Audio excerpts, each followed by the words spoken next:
so we'll go ahead and get started. Call to order. We'll start with the roll call. Charlotte Ford. Here. Robert Garrity. Here. Dan Gelman. Here. Tim Jones. Karen Bepp. Here. Elizabeth McCabe. Here. John Reagan. Here. Brooke Webb. All right, and we have Rudy. Present. Andrew is online, I believe. Present. Mike Haberman, Gateway. And Todd Hoffman from the school district is here. Great. All right. First order of business, item 1 is the meeting minutes from our previous meeting on April 7th, 2026. Looking for a motion to approve those minutes. I'll make a motion to approve April's minutes. I'll second. All right. All in favor? Aye. Opposed? All right, meeting minutes are approved. Item 2, citizen comments. Zoom participants, if you wish to comment during public comment, please use the raise hand function during public comment agenda items. The chair will recognize you. When recognized, be sure to unmute your line and announce your name and address for the record. You'll have 5 minutes, and also anyone in person. Yeah, nobody online. No one online. All right. We have There's nobody listed. nobody listed yet. All right. We have no citizen comments. We'll move on to the chairperson's report, item 3. I'm going to cede my time to the new business section later in the meeting just to make some time, although I will make my annual request to please turn on the water fountains. I was very thirsty on my run today. Sometimes we're held up by the water company to the meters back together, so I'll look into that. Where was that one at? The fountain up here. Oh, Clearview? Yeah. Okay. Noted. Thank you. Item 4, Commission Liaison Report. Good evening, everybody. Happy, well, I don't know what month it is with the weather. I hope everybody's well. Sorry I couldn't be there in person. Things are obviously ramping up for the year. It is a busy time at the municipality. Just lots going on. Obviously, Rudy will give you the update on the public works saga that is spring.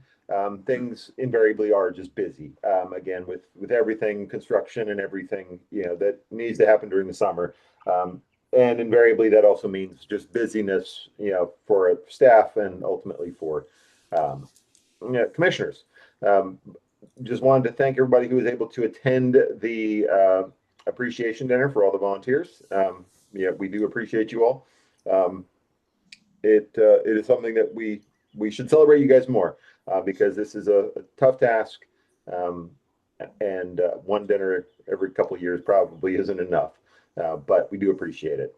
From a practical perspective, like Sean, I think I'm really just interested. I could give you my opinions right now about the active transportation planning stuff, but I think we will save that for when the chair is ready to talk about that topic. But I do have my opinions, and I think that we've got a lot of work ahead of us from the mobility board perspective, in terms of how to, again, move this specific effort forward, and then be thinking about how do we, as a municipality, think about the process around the street management. Because it's coming to us real quick.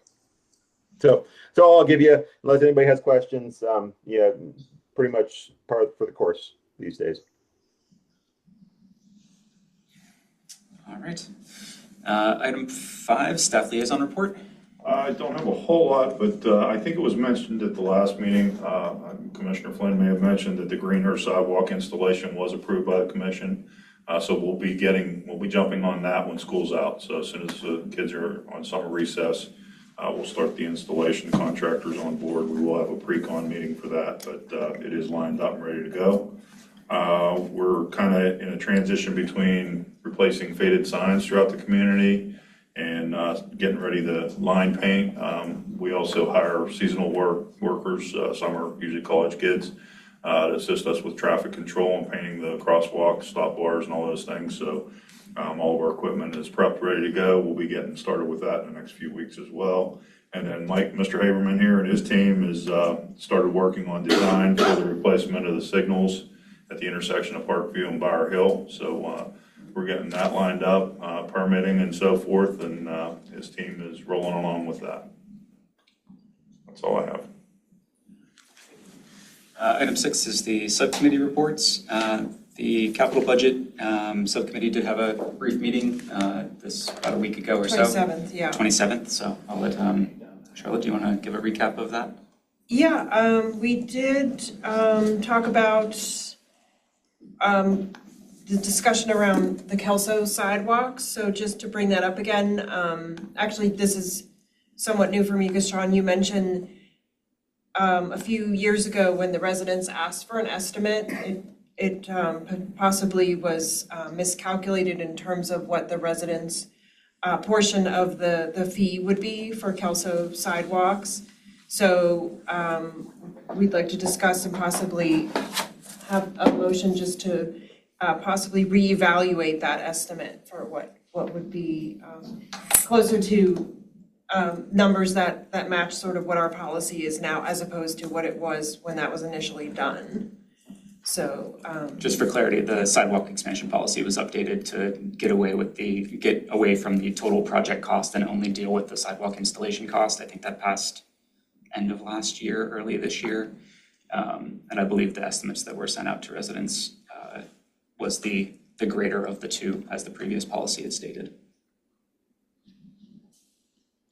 So I'm not sure if that's something I can make a motion towards, or if that, I'm not, yeah. I'll ask you, Rudy, or So what are you requesting, that we reevaluate the cost based on the current policy? yeah. Install the sidewalk, okay. So, Yeah, I think you should, if you want us to do that, then. yeah, I'll make a motion motion. to reevaluate the sidewalk cost for Kelso based on the sidewalk expansion policy, you know, the latest. Do we have a second? I'll second that.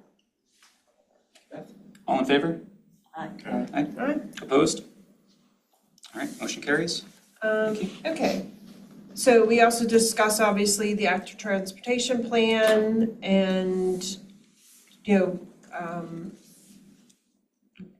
essentially, you know, what kind of dedicated funding will come out of that plan, but I think that's gonna be a big, you know, a big item, so not to say that we're looking for that now, but that will be part of our capital budget subcommittee, you know, discussion in the months to come. And as far as the possibility of hiring someone, I think there was mention of that. Do you know, Andrew, if there's any updates on a possible position as it relates to active transportation, or to be determined still? That is still to be determined. Ultimately, I suspect that will come from the manager's recommended budget. So I would say at this point, it sits with staff to formulate that and bring that to commission. So I don't think we'll hear anything on that for a little bit. Okay, all right. And then I did pass on to our chair, Sean, the dates for, you know, for example, the management budget and when all that happens, so we can have eyes on our next upcoming decisions that we can make around budget. And I think that was it. I had something about capital improvement projects. We need to be able to make recommendations, but I think that's around that same theme of knowing when those dates are and what we would recommend, so. Yeah, I guess that would be a question. Do we know when that process gets kicked off? It's For the relatively capital- soon. Yeah, it's coming up. It'll be shortly that we'll start working on this. Okay. Now, don't forget, there's some items that are carryovers from the previous budget as well. The capital was a 5-year projected budget plan. So there are sidewalks and so forth that were requested previously that will just be pushed, you know, into the upcoming years, so. Well, that's not automatic though, right, Rudy, with the budget, I mean, it's still reviewed. It's not automatically approved, but Right. we tend to, if something wasn't funded, then we roll it over into the next year, the next plan. Yeah, that's what I thought, okay. Because it didn't really change unless the board decides that they'd like to recommend another direction or a different plan. Not at this time, so. So that's everything I had for capital budget. All right, great. Sean, I have a question. I'm not sure if this is appropriate or not, but in the annual report, there's a comment regarding the Kelso sidewalks, recommendations and signs. Does that, and if we're considering a new estimate for sidewalks on Kelso, is that something else that should be included, or would that mess up the process? Let's see. Charlotte, you may know a little bit Well, more I about thought this. that we already had some signs there, We didn't we updated the signs at do Pembroke, yeah. that last year? Yes, ma'am. Yeah. We did, So, okay. yeah, that has been done, and that was part of 2025. You know, there were actually Spend. two, and then we updated, added additional speed limit signs and some other things too. So Yeah, there were, maybe a no that was parking. further back, yeah, the no parking was added to that Yeah. gravel area across from the T intersection there. Right. And I remember that conversation, but I was just looking at the manager's report and it says recommendations in 25. It was all, I didn't yeah, that know. was implemented, yeah. Yeah, we did get that one to go Good. through, yep, Okay, thank you. The thing that didn't get done, right? right, and just, again, the motion we just passed is just to reevaluate the cost, you know, yeah. So, okay, anything else? All right, thanks. Policy and street design, you want to give a brief update? The Policy and Street Design Subcommittee did not meet this month. I had interpreted our reinstitution of the subcommittee as rolling over all of the existing members, including the non-board ones. But I did reach out and I didn't hear back from any, well, I either heard back from people who said no, they weren't available for another year, or I didn't hear back. So I think I've confirmed the membership as being just board members currently. But we were unable to schedule a meeting for this past month. All right. I'm sorry. So looking at the agenda, this might be a good time for me to just talk real quick about this zoning roundtable you guys sent me to before we get into Let's the push it into old business, if that's okay. old business? Yeah. Okay. Okay, I'll edit I that. just looked like the other stuff was meatier and I can just give a quick update before we. No, it's, Okay. we can, we'll put it first on the, on the old business. I agree. So you can, well, let's move on to item 7 then, old business, and we'll start with the zoning meeting update. Okay, so the zoning roundtable was in fact a roundtable, so lots of people, everyone only got to say a little bit, so it wasn't super in-depth. So my understanding of the mobility board's priorities in light of the comprehensive plan is that our zoning so since we didn't get that into depth with anything, I sent a follow-up email at the end saying like, we are interested in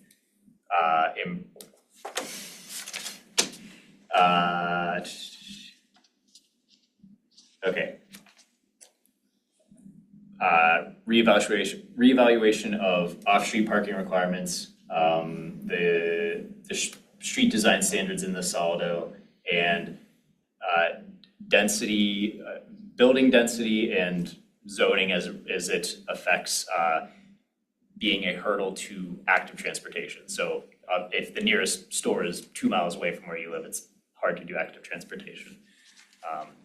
But yeah, it was a pretty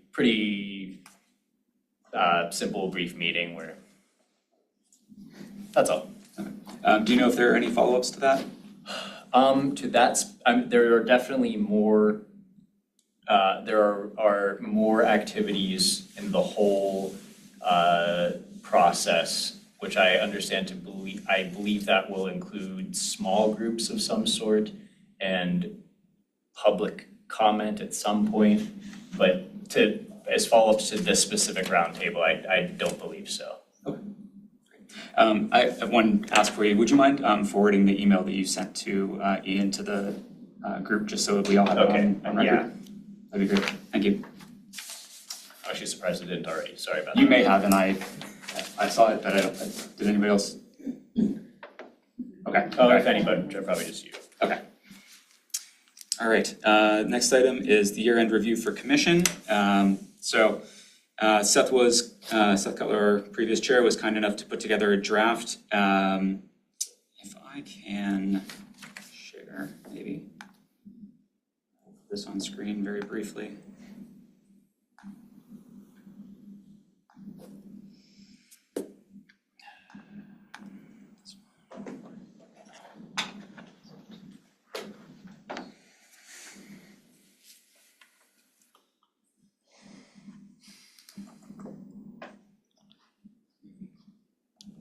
Can folks online see that? In the room, we can't. Do I need to do something? Not at the moment. Oh, there we There go. it is, okay. All right, I'm not gonna go through this line by line. It lives in the, I'll just show you where it is. Oops, I'll tell you where it is. It is in the shared folder for anyone who wants to go find it. It is under Studies and Reports, Annual Report 25-26. And I'll send out an email with a link if I haven't already. I may have already, but I will send it again if I haven't. But just in broad strokes here, we have the general section of subcommittees, and then recommendations that were sent. Top there, I had community input. I think it's a core portion of this board's job is to hear public comment and synthesize that and help get it to staff in a decent way. So we had 45 public comment throughout the year, and there's the breakdown of when those comments came. The next section is the comprehensive plan recommendations, currently organized by comprehensive plan. I know John had a suggestion to organize it by item rather than some of them map to multiple comprehensive plan items. I'm going to leave it like this for this year, but I will take that under advisement for next year. So I will let you read through these at your leisure and add any comments. And then finally, just additional responsibilities that we heard 34 parking appeals throughout the year.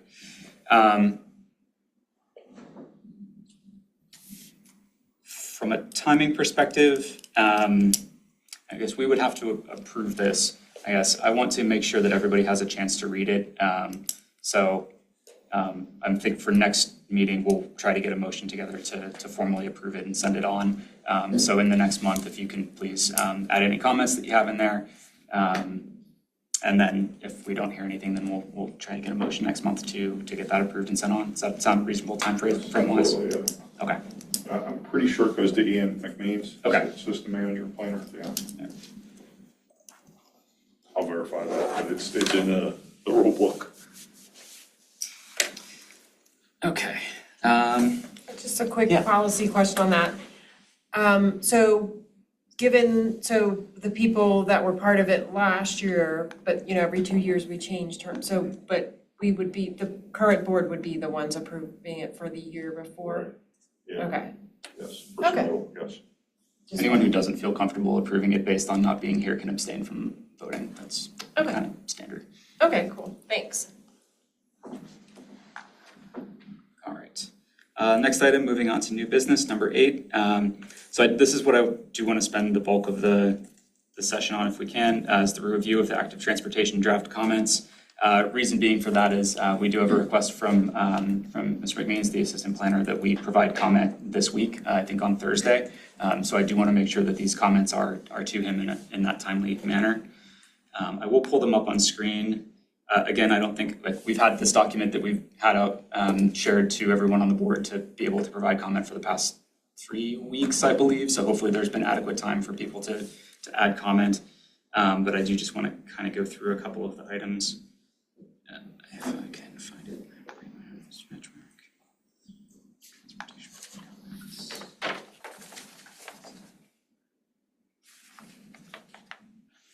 Just a second to pop up. And since they are going on Thursday, I think I'm going to make a hard lock on end of business tomorrow, Wednesday, for any changes that you want to make. And then I'll send it to Ian first thing on Thursday morning so he has it in a timely manner. So I'll kind of go through how it's structured right now, and then any comments, or like I said in my previous email, if you just want to go through and select text and comment and say really agree with this or whatever that might be, that's totally fine. If you don't have additional commentary and you just agree with something wholeheartedly, feel free to add that as well. So this is broken down by chapter. And so we have comments for chapters 1, 2, 3. I think we have not too many on chapter 3. I think that was the public public feedback section.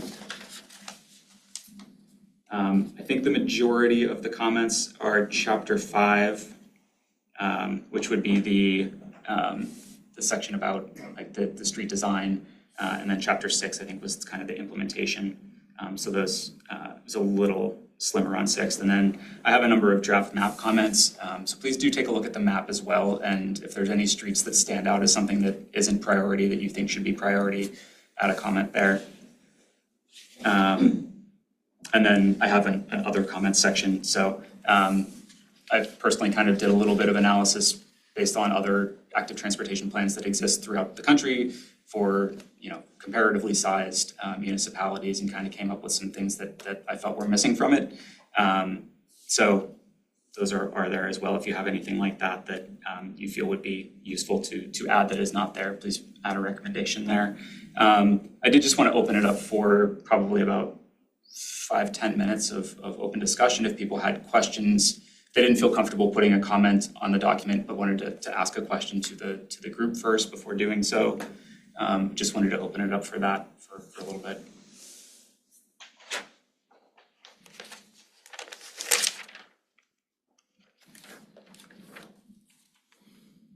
Sean, Bob Garrity, I have a general question. You hear me? Yep. Great.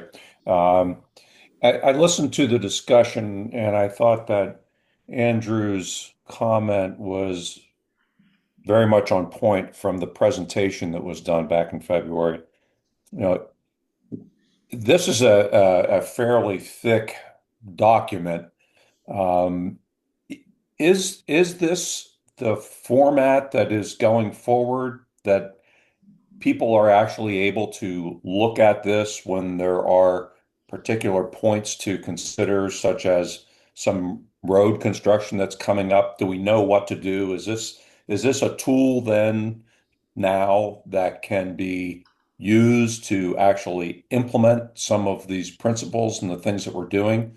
I get the street topology and going there, but I'm not sure if this tool is satisfying what Andrew was looking for as something that really is alive and is going to be going forward. Yeah, completely hear that. I believe that is one of my comments. Oh, sorry, didn't mean to redundant. No, that's totally fine. I recommend, or my recommendation was an active transportation design toolkit similar to what was produced for the Southwest Planning Commission. I can try to link that as a PDF, so it's a little bit hard to link. But yes, in general, yeah, I was looking for something also that would have some specific street design guidelines to be slightly more prescriptive, or at least a selection of things that could be chosen from in a particular scenario. Again, I don't think we want it to be too prescriptive. We don't want to tie people's hands and say you must do it this way. But certainly having some designs in there, I think, would be useful. Yeah, I think that they did a very nice job of describing that this is not to be, if you have this situation, this is what you must put in. I think that there is a decision process that's required the way it's written, which is good because it can contemplate things that people have not thought of, and it can also allow for new things that are coming in when the issues do come up. But I was thinking more along the lines of something that would be, a web-based tool that says, we have this intersection, here it is on the map. What are we going to do? And there's almost a process in place that forces us, the municipality, to look through what the options are and answer that we did indeed consider the active transportation principles. Yep. I will I will say that the next item on the agenda hopefully will address some of that. But yeah, okay. But yes, totally. Yeah, I agree that that's something that could be in there and should be in there. Maybe the tool definition, maybe not specifically, but yeah, the concept for sure. Okay, thank you. Drew has his hand up. Yeah, well, two things. One, yeah, I'm very curious just people's overall just feeling about the document, right? Everybody's had a chance to, give detailed, reviews, but just where are you at, right? Is this good? Is this bad? Is this, yeah. So that's one thing. the other thing that for me, I think is, I was walking my dog the other day, and I live on Lindendale. And what I reflected on as I was walking my dog up the hill and an ambulance drove by was that, according to the map on the active transportation plan, it's just a residential street. Well, if that's the case, if it's just a residential street, then I want to put in a VONERF. I don't think that that's right. And yeah, I'd like to, but I don't think that the reality is that Lindendale would be the right place for that, because it is an emergency route, right? Because it is at least I suspect, right? It is important from a snow plowing route perspective. So even the street typologies, for me, I think, were a little light in the report.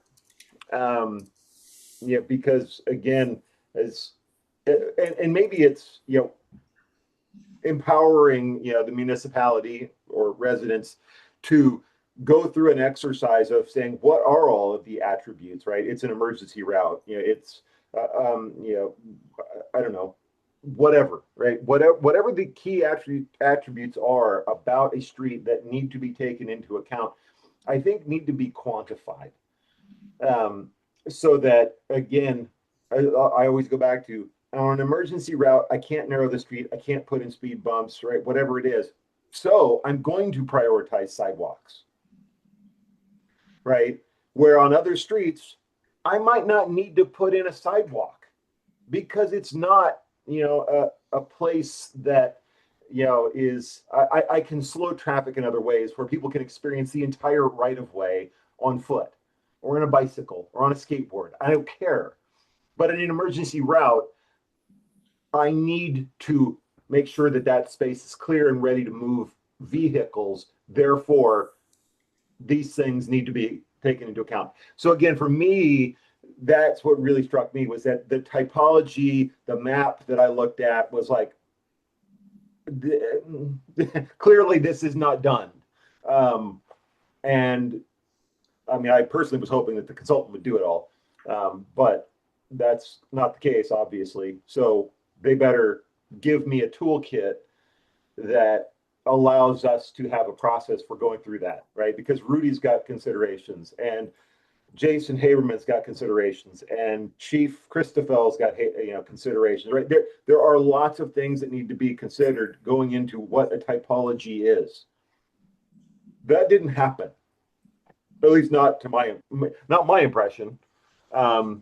So this is a half-baked, decision at this point.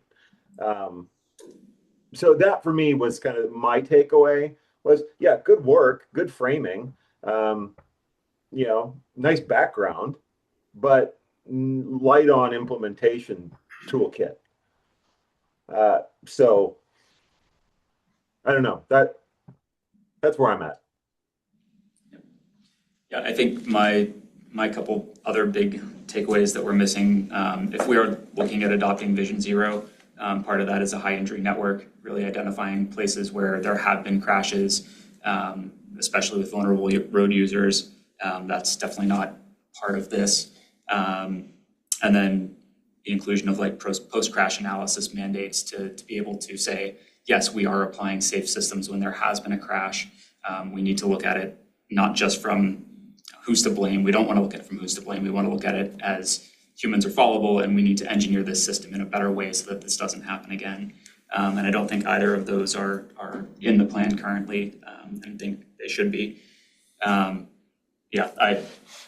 have many comments in there, so but I do want to, anyone else have just thoughts on level of completeness? Yeah. So there were a lot of discussion, obviously, about design elements.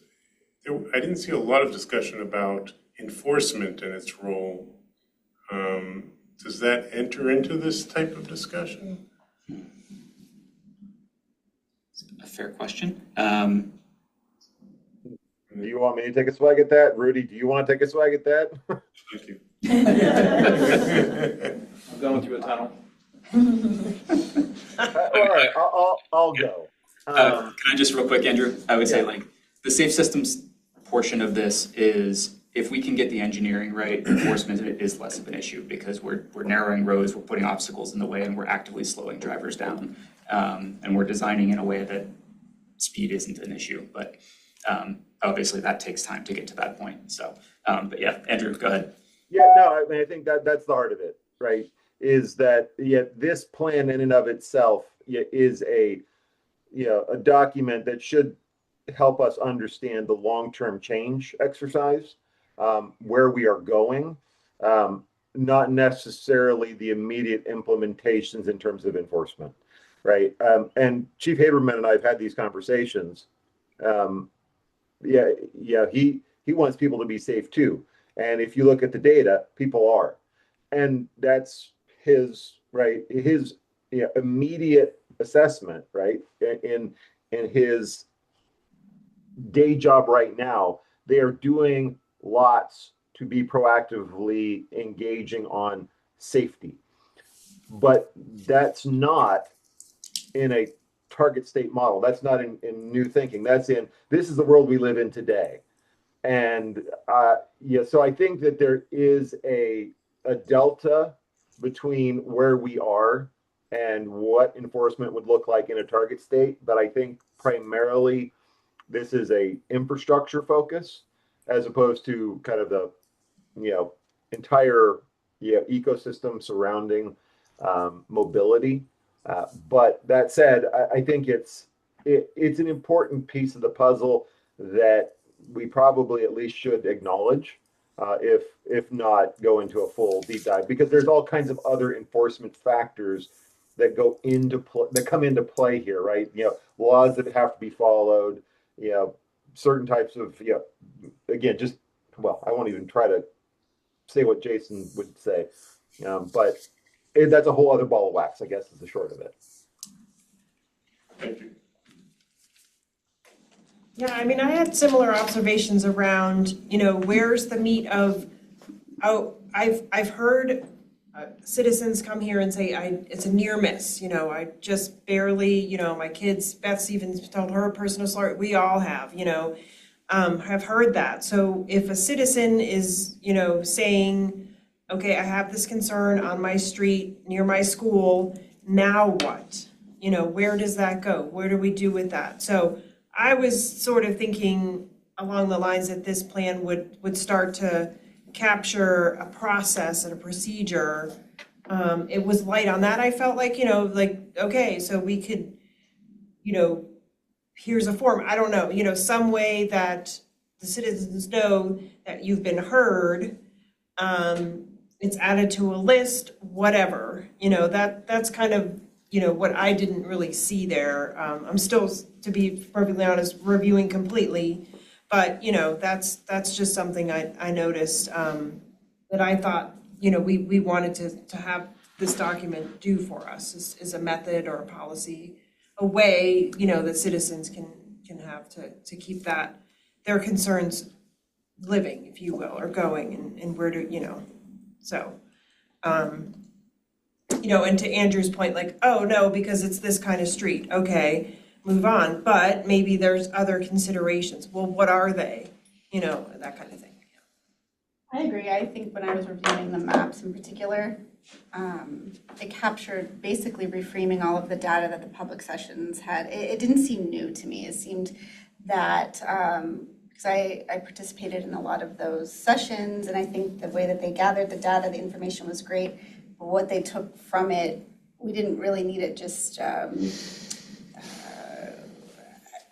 needed more. Like, okay, so this is where these crosswalks are dangerous. This is where all of those like heat points on the map. But I feel like it leaves us hanging in a way as to what we're actually supposed to do to solve our. I think having options and not being prescriptive is nice, but I think in some regards there needs to be direction and guidance and a path forward, because otherwise you're just adding more time to the process. People are going to disagree. I feel like there needs to actually be more of a straightforward path rather than this.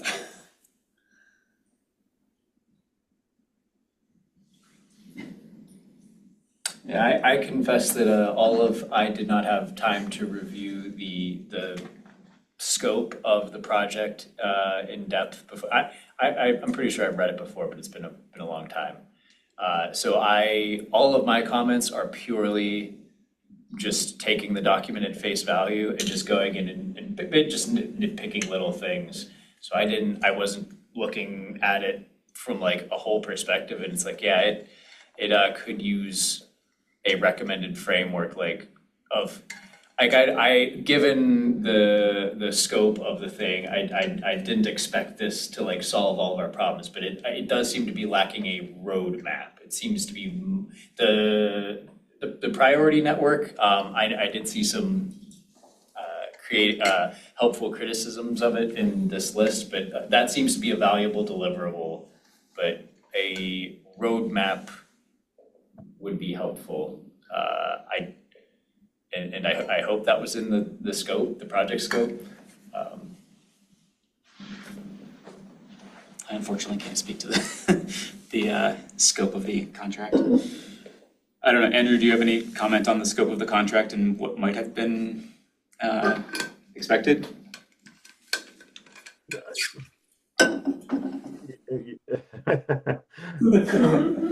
Yeah, I don't remember off the top of my head, but suffice it to say, well, I think you've all heard my comment before. I haven't been really impressed with the process so far, and the outputs. So, whether that is a failure on our part, and I think we all got to look at the scope before it went out, if I recall correctly. It's been a while, or it's just a failure of execution. I'm not sure. All right, We heard from Dormont at all on that's a good question. what their thoughts are on the ATP? Has anybody been in communication with Dormont? I have talked to Dormont, but I have not heard anything on this topic. Good to keep on the radar, since it is a joint plan. All right, any other? John, I just to go back on Andrew's question of what did you all think? Well, I think we're all coming back to the idea that it's kind of hard to use all of this information to come up with specific responses to citizens' comments. And I go back and think through some of the things that citizens have come up to us in the past year, and the Kelso situation, or for crosswalks, or Ella Street, or I'm not sure that this would help us get a better response to any of those citizens. It may be because, in my mind, this is a pretty voluminous report. There's a lot of content in it, which I think is good on one hand, but on the other hand, how do I synthesize that into something that I can respond confidently to citizens? And that, I guess, is where I may just be beating the dead horse here, but. That's a good recommendation, Bob. I'm happy to take on that action item before this is due to Ian, to troll through public comments from the past year and see if any of those are missing from the priority network and what can be added there. So I'm happy to do that.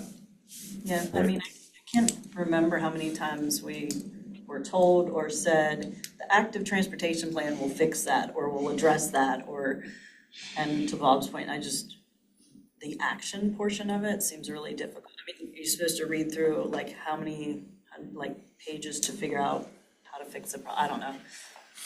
I guess it just wasn't what I was expecting. Yeah, Right? it's not short on volume. Yeah, but very short on clarity. Actionable clarity. Yep, Yes. I agree. That is a great description. Yeah. Do we have any other comments? Otherwise, we'll. Yeah, I mean, like collectively, we all want safe, our children to be safe, period. Like it was emphasized over and over, there were crash data, but like, I feel like our citizens, they're very smart, we know all that, like, so then what? Like, so, and as Andrew pointed out, Chief might have a different opinion of that. There's gonna be so many different opinions, but to have, this vast document of observations, But I think it's a good starting point. I don't wanna like be overcritical because I think it's better than we didn't have anything really before. I mean, it Yeah, does document some of the I documents. totally agree with that, Charlotte. It's a good starting point. Yeah, I do like it, and maybe just, I don't know where you wanna go from here, I'm sure you're gonna say something, John, about next steps, but, you know, even if we just take apart little pieces, cause, you know, maybe Beth, you wanna talk about bicycle, I don't know, but it's just a little overwhelming right now, just to kinda like, you know. But it makes me like Disneyland, like, I want that picture, why can't we do that, let's do it tomorrow already? You know, it's very, you know, dreamlike. And it's hard to put in reality, you know, that all of us as board members will see fruition. I don't know. Maybe that's just not realistic. So, but anyway. Well, that's actually a good point, right? Like this huge document has a lot of possibilities, but what is realistic? And again, like what will we take action on? What can we take action on that comes of this? Like how's that get prioritized too? Right. I just want to kind of make a side comment here about our designer at Move Levo has put together comprehensive drawings that I think rival what we got out of this plan, and those are done for free. And we're really focused on, no, Joel. Okay. Like just doing, my fear is that this is so dense and so open for interpretation that it's gonna just be very slow to enact any of it. I feel like what our board, or at least I have been pushing for, is quick, cheap fix to test. And we just, we're making this harder than it needs to be. And this document is only furthering that point of like, this is, other cities are already doing it. City of Pittsburgh is doing it. We don't have to reinvent the wheel. Now we've reinvented like, yeah, that's my thought. I feel like we're just really.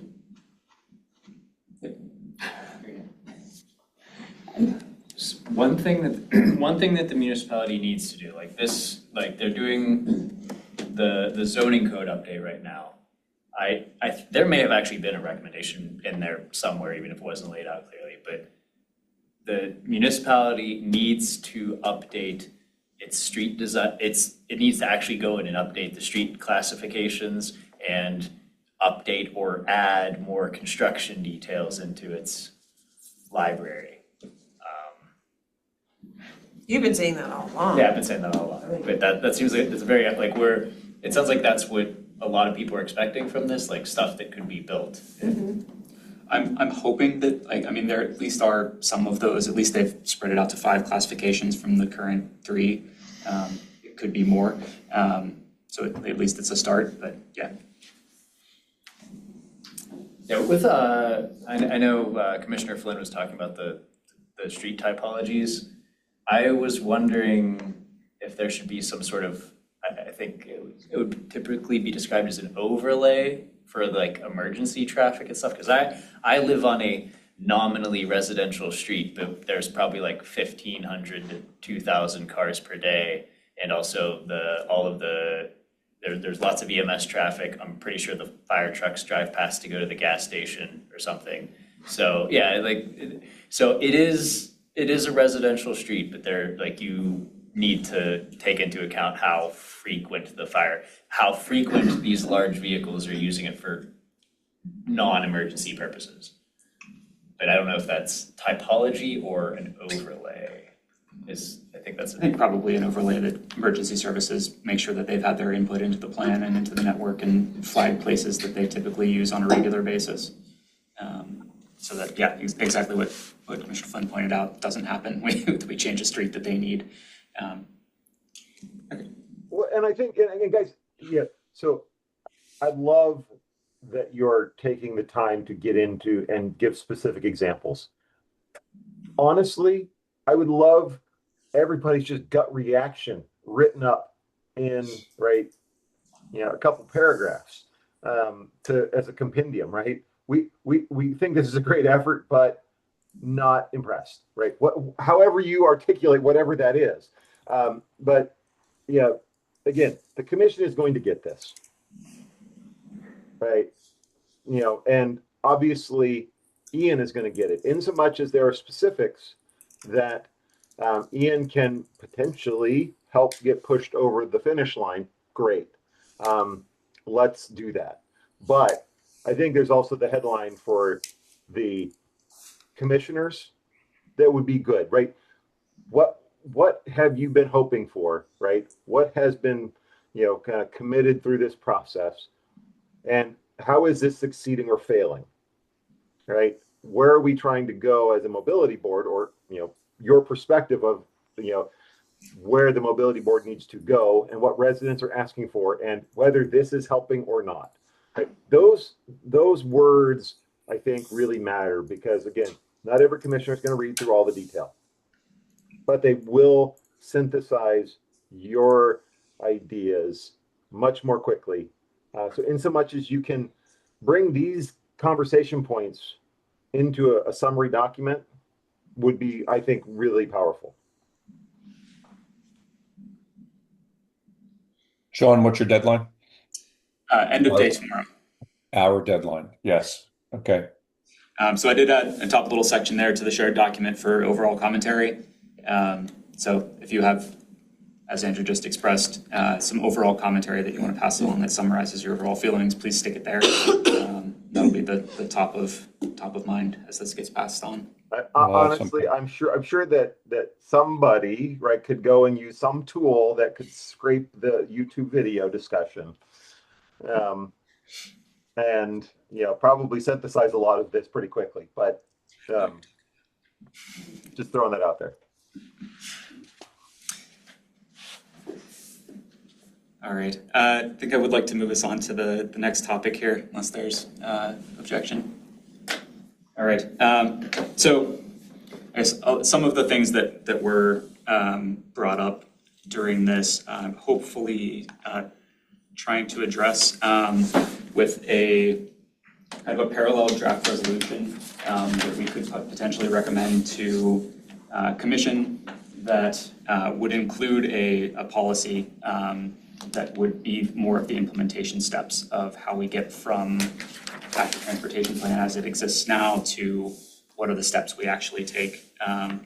I put together a hopefully short presentation.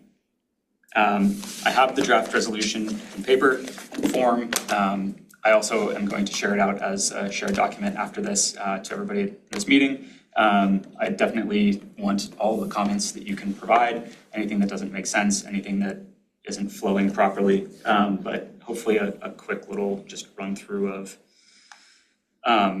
what I hope to include is helpful.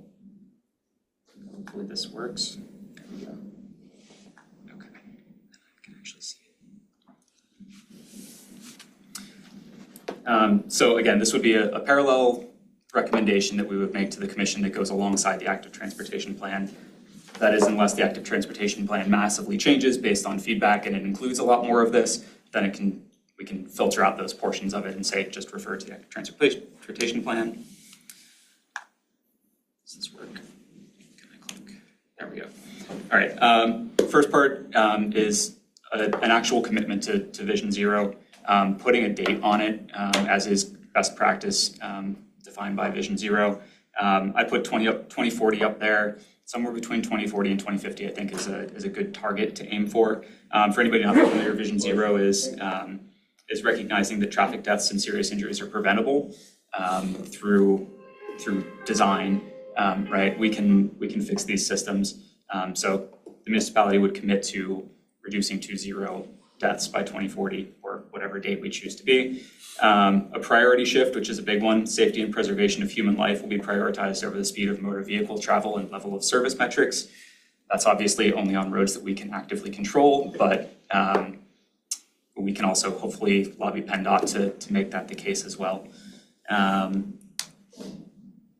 The safe system that is mentioned in the document, what is the safe system approach?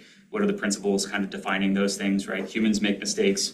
The human body is very vulnerable compared to a car, right? The tolerance for injury is very, very low. We have a shared responsibility between designers, builders, managers, and road users to share that safety outcome.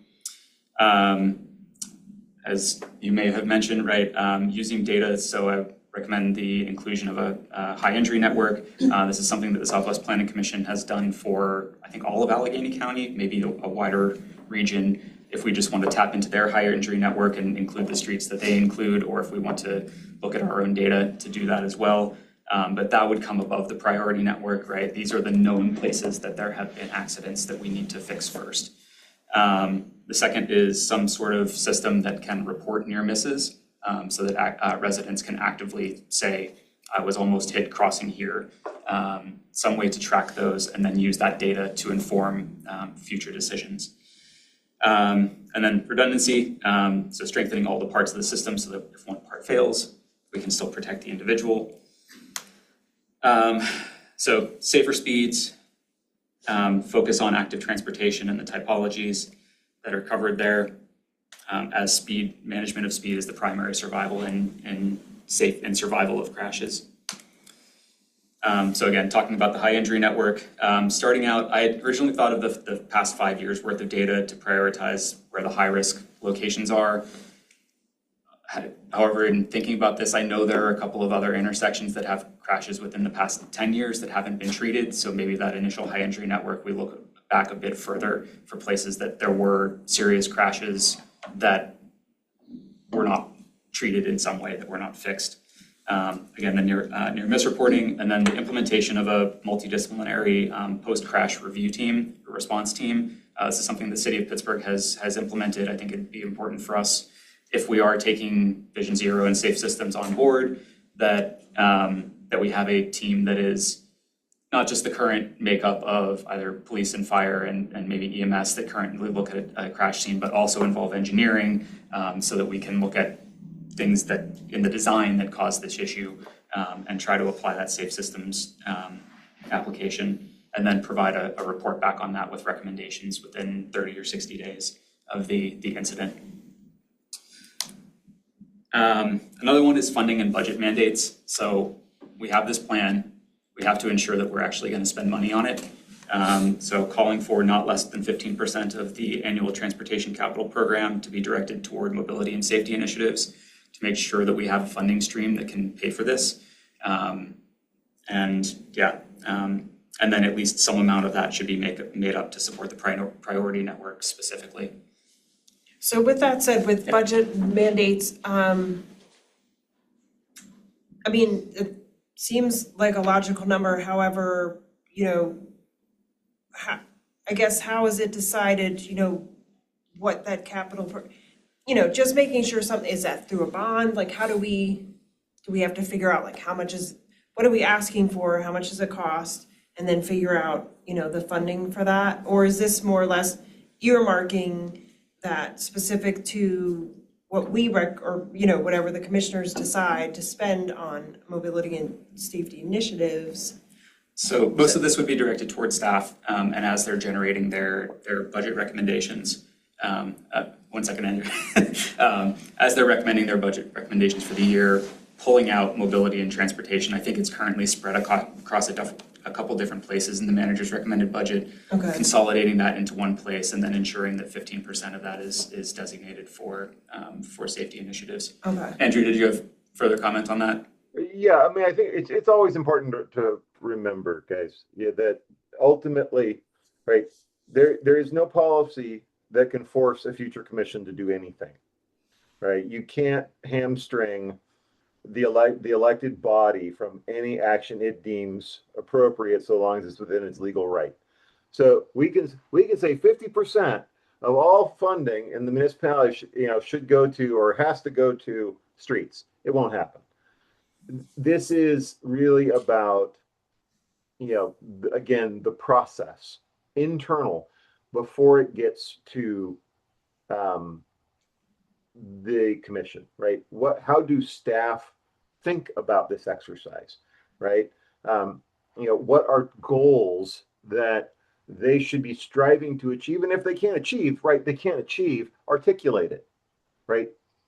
And help the commission understand, the decision-making process, right? So this isn't about forcing clear, specific action. It's about creating a framework for decisions for future commissions as future budgets occur, if that makes sense. So, Charlotte, I think your question, at least in my mind, is, okay, yeah, 15% of what? That's a good question, right? Yeah. But then, and what qualifies to be part of that 15%, right?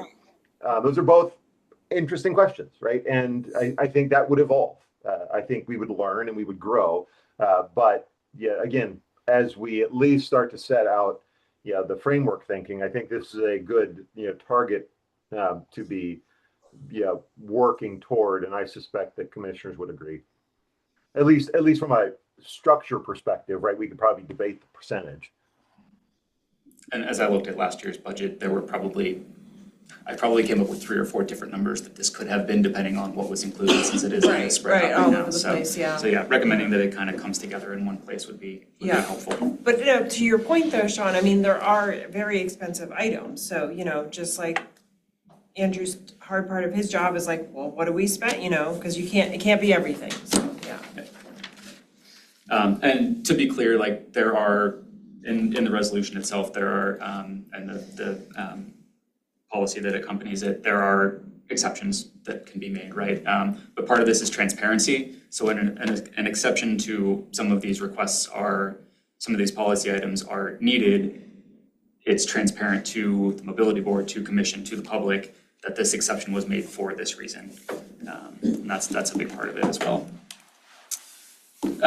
So this comes into, Beth, hopefully some of what you were talking about for quick build stuff.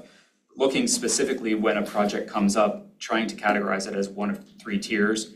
One is an immediate thing that can be completed in 30 days, trimming a tree or putting paint down or filling a pothole or whatever it is. That's a quick thing that we can do, and really it should just be hopefully handed off to Public Works and Rudy, and that should be that.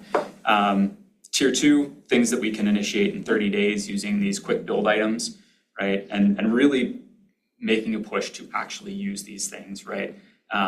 Put them up, know that they're going to be temporary, collect data from them, and have that inform the decision to potentially move to a tier 3.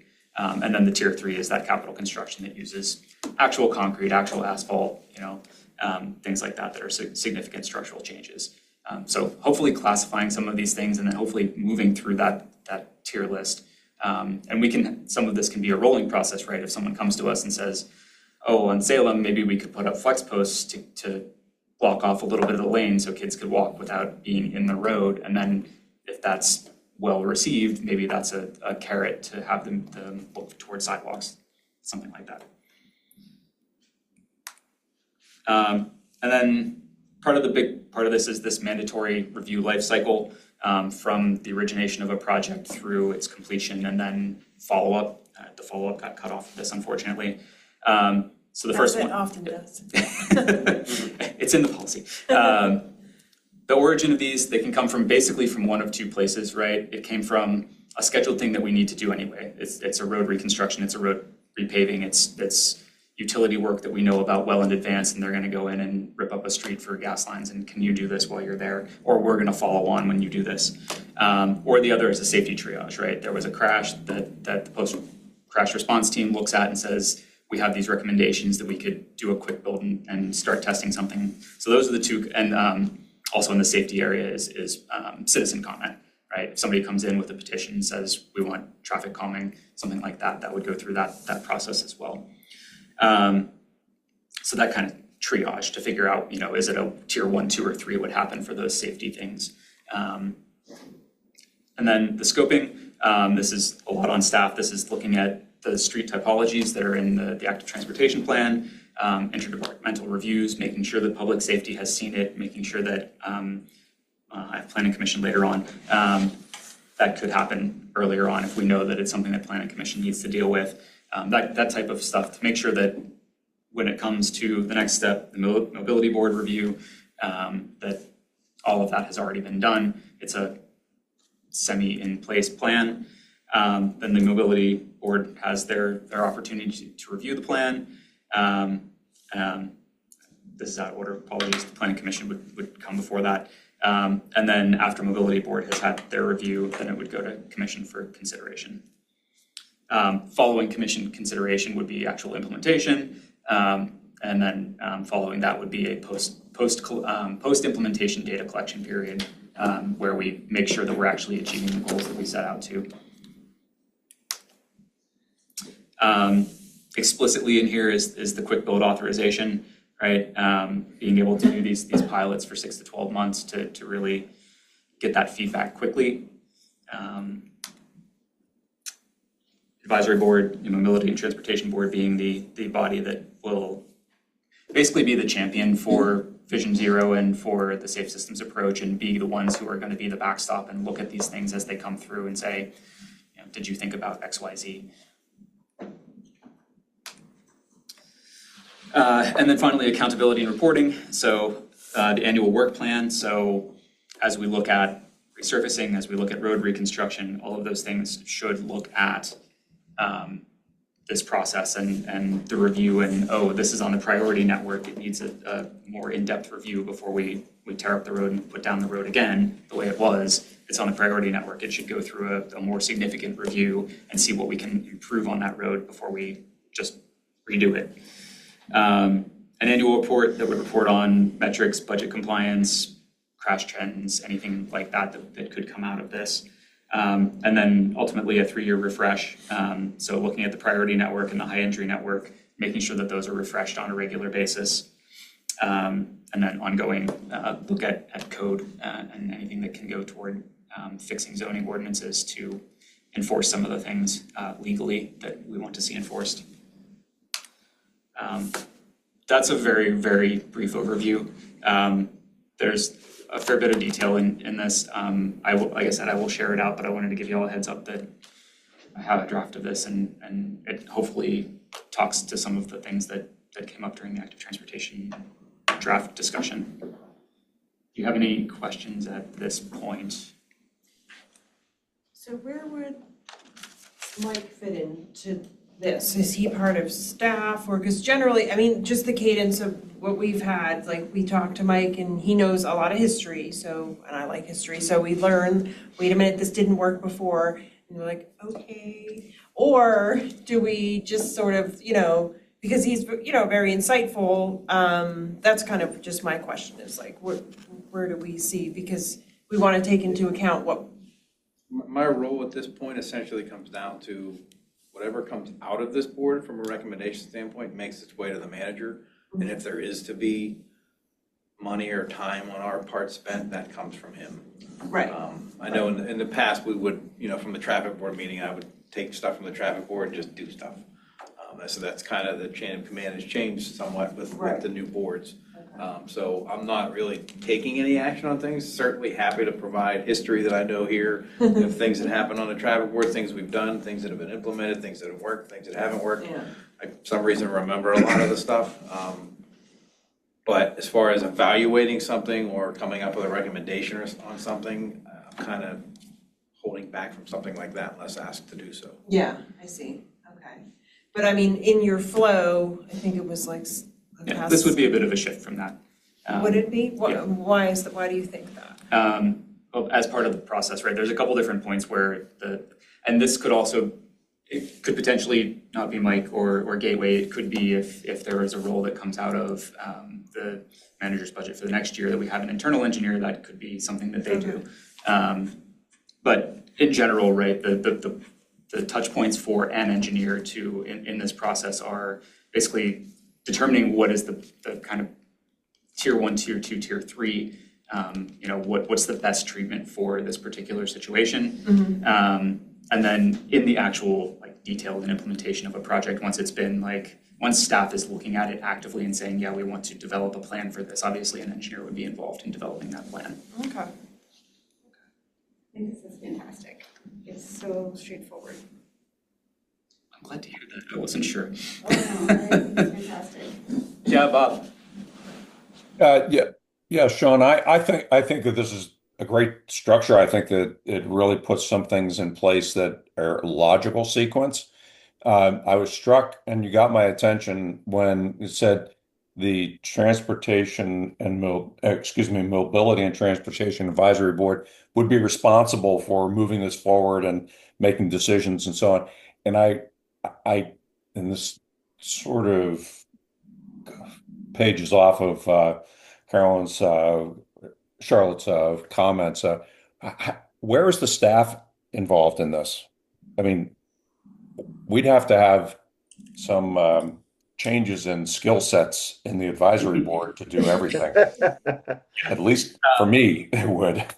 So largely, if you look at the kind of the life cycle of a project, right, staff is heavily involved in the first two steps there. Very much in the origin, like in the determining what streets we're going to look at, right? That's something that Public Works does right now. What streets are we repaving on an annual basis? Who are we reconstructing on an annual basis? That's something that they do right now, anyway. Okay. And then the scoping and design, right? That kind of, what will be included in this project, right? Are we looking at 3 blocks? Are we looking at 1 block? Are we looking at 1 sidewalk? Are we, what is the scope of the project? The design of the project, if an engineer is involved for designing the project. All of that kind of staff work typically happens way up front. And then the mobility advisory board role is to, again, be that double check to make sure that, have we consulted the active transportation plan? Have we looked at the complete streets policy? Have we looked at best practices as are defined by the things that we're hoping to approve with the active transportation plan? Okay, you've answered my question. I just didn't understand that completely as you were rolling through. Great. Bob, it's still just a recommending body, so you said that this board would approve it, that you would just be recommending it. It still has to make its way to the commission. Great, thank you, appreciate it. So would this type of format, Andrew, be what you would expect? I know you were looking for a summary, which we all have our homework to do by end of day tomorrow. But Andrew, where do you see how does this fit into what you're looking for deliverable for this week? If you guys like this, I think this is the type of vision, right, that needs to be part of this dialogue in front of commission. I think that's for me the heart of it, right? I honestly, right, we could all sit here and argue about what this process exactly looks like, right? Ian and I have also had that conversation, to be frank, right? That has to get hashed out. But the principles of this, I think, are very sound, and the fact that this board is saying this is important. Because residents are asking and there are no mechanisms and there needs to be that, right? And the mobility board is a logical home for that, right? Those things are critical, right? And Sean's points about Vision Zero, right? I think Vision Zero makes sense, right? It's already articulated in the document. Therefore, the recommendation is the commission should formally adopt Vision Zero. Here are some of the implications that the mobility board has already looked at and ways that we would recommend implementing them as part of this exercise, because you're not just adopting Vision Zero. There are steps that have to go along with it. But again, the mobility board is stepping forward and saying, and we want to be a part of this process to make it robust. So, I mean, that's how I would be thinking about this, right? I think this document that Sean has put forward is a fantastic articulation of those concepts that we will need to refine, right? But are fodder to help the commissioners understand the broader thinking of, it's not just an active transportation plan. Right? There are steps and people are thinking about it. And here are ways that we want to move this forward. So I think this is a great step. It won't be the only one. Did that answer your question, or am I just climbing on my soapbox for the fun of it? No, it did. I mean, yeah. I mean, there's so many moving parts, but yeah, I think I do. I agree. It's a great presentation. Yeah.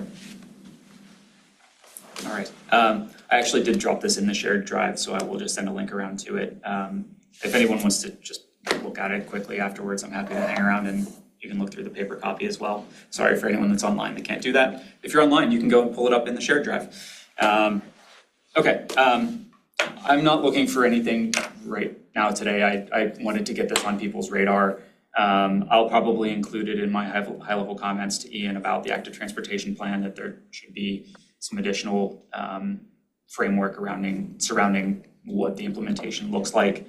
I may link to that document. But I guess a thing for next month is please read through this, and then if it's something that we want to recommend to commission, then we can do that at the next meeting. All right. Last item of new business is the review of the South Garage comments. I'll flip to those hopefully quickly.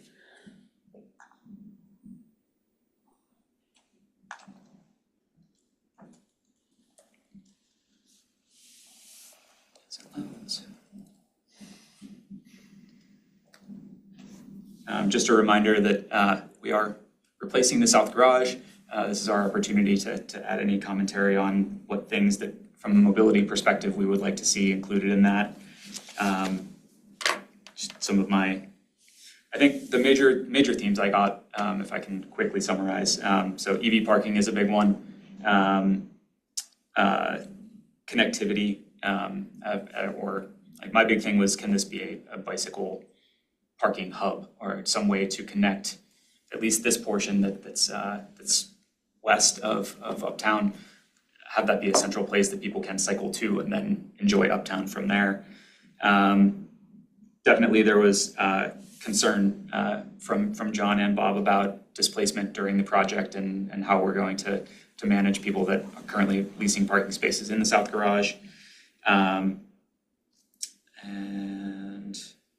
I think, Bob, did I capture most of yours, John? Is there anything? I mean, I would say broadly speaking, I had ideas mostly for accommodating displaced vehicles, both in terms of permit holders and also business patrons that park there on occasion. And I do like the comment about maintaining access between Florida and Washington that is currently there. I want to make sure that continues. I would love for it to be bicycle. There are some really cool places in Europe that have just like the bike parking garages and bike ramps that are separated. You can get up the parking garage. That's probably a little pie in the sky, but it'd be kind of cool. Bob, did you want to highlight anything in particular from your comments? Yeah, I think that just to put it in perspective, we have 123 condos in the building that is physically connected to the parking garage.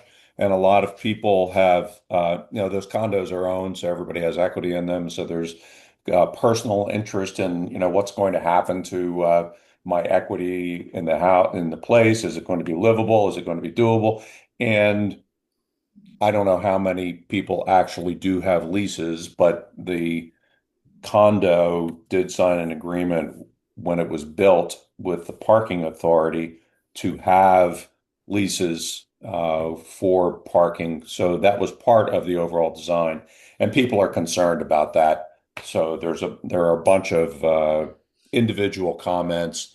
I expect that there will be more from the residents at Washington Square, and Andrew's looking forward to coming over and quelling all of those concerns in a couple weeks, and I'm sure he will do a wonderful job of that. I'm going to be putting on a helmet. I have a flak jacket extra for you. Yes, please. Yeah, it was interesting, and the one thing that struck me the other day about South Garage was, and a random thing, I was down on the south side at the Hofbrauer House for my daughter as she was graduating college the other day, and there's a new apartment complex right across from it, and they have a whole parking garage on the surface level, but it's very well screened, and they also have a indoor and outdoor bike parking area that is built as a foundational assumption, as opposed to and they jammed in the bike racks over there, which I thought was very European of them, but also very attractive. And I thought, to Sean's point earlier, right? How do we make sure that there is at least thinking about the different modes of mobility that this space is going to service, and promote those things and make them visible, right? I'm happy to stick a car down in a 6-story basement. I want to put bikes on the first floor. Right? Not because I just think bikes are that cool and everybody should look at them, but maybe they should. Right? Or other modes of mobility, right?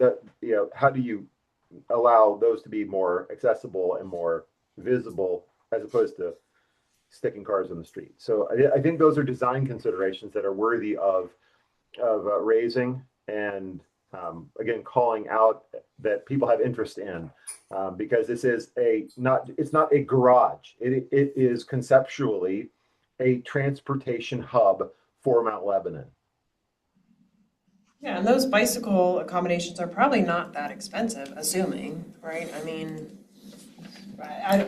They can be if you want them to be. They can make pretty fancy ones. I can say opening that up as a bicycle hub would be huge. Yeah, I think because so you can too. safely bike on Florida that is avoiding Washington. That would be fantastic for Not a to lot of nitpick, but reasons. Florida is not in the priority network right now. Yeah. I added that comment, but anyway, that's beside the point. Yeah. I do think it's important to differentiate between different types of bicycle parking as someone who bikes a lot.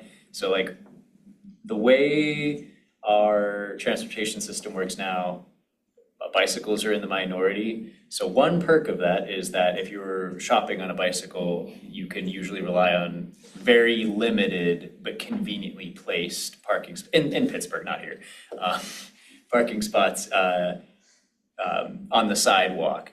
And a lot of these big bicycle garages, I know I've seen the one downtown, but a lot of the big European bicycle garages are like at transportation hubs and stuff. So I view those as two different kinds of parking. If I were coming to Uptown, I feel like a garage, so the South Garage is currently kind of off to the side. It's not right in the middle of Uptown. So I feel like the people who might be most likely to use like a hub parking are employees and maybe, I don't know if any condo residents would go for it. But the people, if you just want to stop in at a shop and grab something, people might just be like, nah, I'm not going to walk a block to the garage. I'm going to tie up to a signpost if there is no bike rack. So there's like the day parking for someone who's working a shift. There's street parking, just like cyclists are just like drivers. Street parking is awesome if you can park right in front of your destination. And then resident parking for people who are storing their bike overnight. Like I see lots of like empty bike racks that stored in places like why? Nobody wants to use that bike rack. It's not in a convenient location. I would disagree because I don't ride on Washington. So the reason I would never park my bike at some of these locations is that I wouldn't be able to get my bike there easily.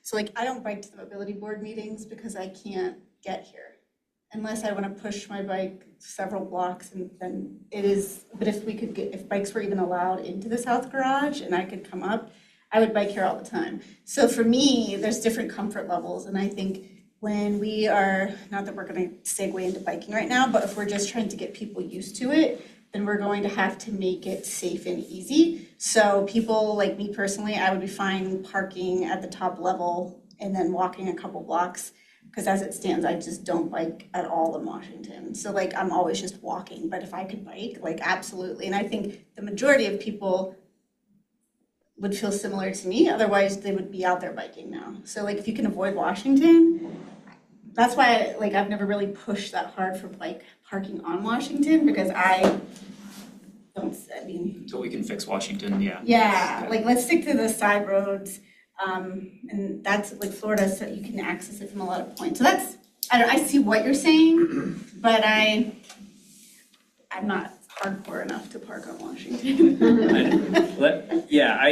I mean, there is a world definitely, there is definitely value to that, and if we could, I just don't know about the relative numbers of people who'd be using it, but you value the rear access from Florida. Well, I think bikes are prohibited. Hypothetical. Yes, absolutely. Yeah. I would, and you know what? I'm- Side note, kids biking, could bike to school and park there too. As a side note, one thing that was discussed at the zoning roundtable was that everyone is like, oh, this half of Uptown is dead. Why is that? It's because this half of Uptown has the most modern driveways that allow, both sides have driveways. But I think this side the driveways are a little higher speed, so yeah, the sidewalk's much more If it would be interesting if you could just eliminate that driveway and then have all access be from Florida, although the residents on Florida might not like that. Speaking as a past and possibly future resident of Florida. Yeah, well, it currently gets half the traffic. That I do remember that, past my part, right now, all traffic goes in on Washington, comes out on Florida. So Florida does currently get a ton of uptown traffic. So it would double. Okay, sorry, tangent, I'm sorry. No.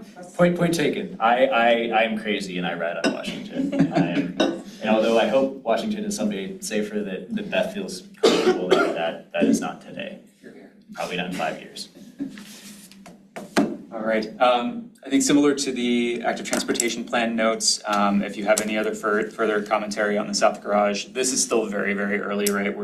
This hasn't gone out to bid. We're trying to get this feedback to CBRE so that they can chew it over and potentially include some of that information. So, Rudy or Andrew, do you know who I would send this to? Is it going to Ian as well? I would send it to Ian. Okay. All things go to Ian. All right, so it's the same as the active transportation plan. If you have any further comments on this, I'll close the document end of business tomorrow and send it to him on Thursday. All right. Does anyone have any other new business for today? You know, what, Hey, Sean, maybe as you did with the active transportation plan comments, put a side caption on the top of that South Garage of overview comments. Yep.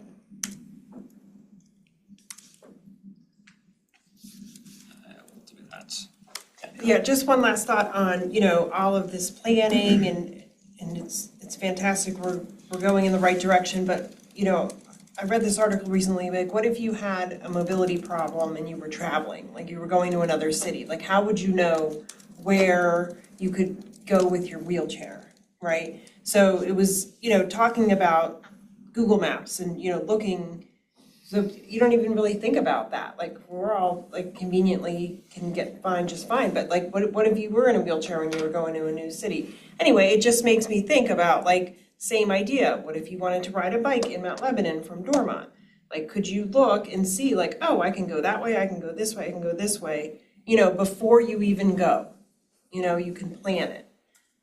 But, you know, it's just one more food for thought about just how to clearly map out like, okay, you know, your 10-year-old wants to do whatever and go see a friend, like, okay, well then I can, you know, all that. But how we can do all that, I don't know, but I just thought it was really cool because we don't have to think about those things. But, you know, how would you know? How could you get somewhere on wheels if you were going to a new place?